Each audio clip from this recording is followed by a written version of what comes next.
পাশে থাকলে কেউ আপন হয় না, পাশে থাকলে কেউ আপন হয় না। কারণ নবাবের পাশেও তো মির্জাফরও ছিল।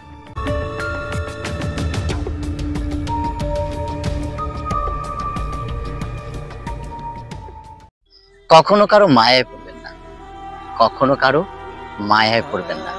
কারণ মায়া হচ্ছে ভালোবাসার থেকে অনেক ভয়াবহ।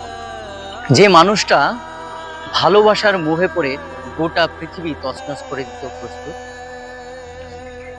এক বুক ভালোবাসার পরও মিথ্যে ভালোবাসার শিকার হয়েও সে মানুষটা একদিন ঠিক বুঝতে পারে এটা ভালোবাসা ছিল না, ছিল মায়া। ভালোবাসা সেটা ছিল একটা অহেতুক অবয়ব, অভিশাপ। যারা মায়ায় পড়ে এই জিনিসটা তারা বুঝতে পারলো, তাদের উপর তারা এই অভিশপ্ত জীবনে পুরোপুরি হয়ে যায় আসল। কাজেই আমি পুনরায় আরেকবার বলি, কেউ কখনো মায়ায় পড়বেন না। মায়া ভালোবাসা থেকে অনেক ভয়াবহ।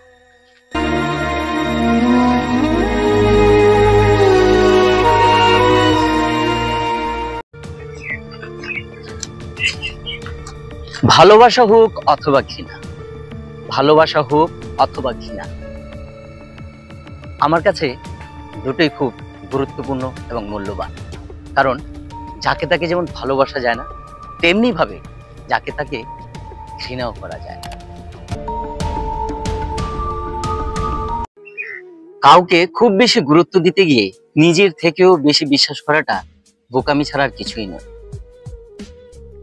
কারণ একমাত্র প্রতারিত হওয়া মানুষটাই জানে, নিগুড় ভালোবাসার পরও প্রতারিত হলে বিশ্বাস শব্দটির উপর থেকে আস্থা উঠে যায়।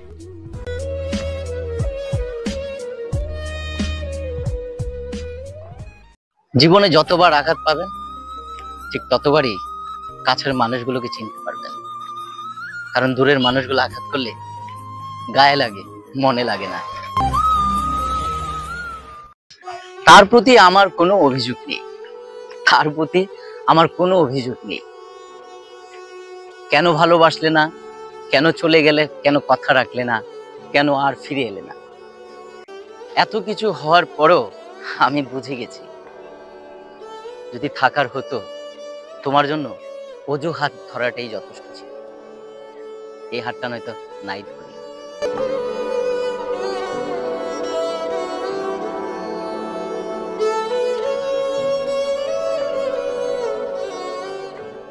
বদলে যাওয়ার পিছনের কারণগুলো লক্ষ্য করার প্রয়োজন কখনই কারো। বদলে যাওয়ার পিছনের কারণগুলো লক্ষ্য করার প্রয়োজন কখনই কারো। তাই বদলে যাওয়ার পিছনের গল্পটা থাক না একান্তই ব্যক্তিগত আমার হয়ে।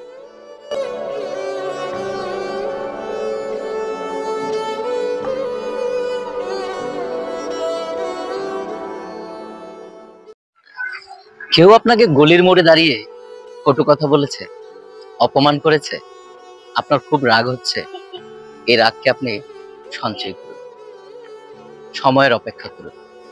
ঠিক যথাসময়ে দেখবেন সেই সময়টা চলে এসেছে, আর সেদিন সে এই কথাগুলোর জবাব চৌরাস্তায় দাঁড়িয়ে পাবে, আপনি তাকে দেবেন।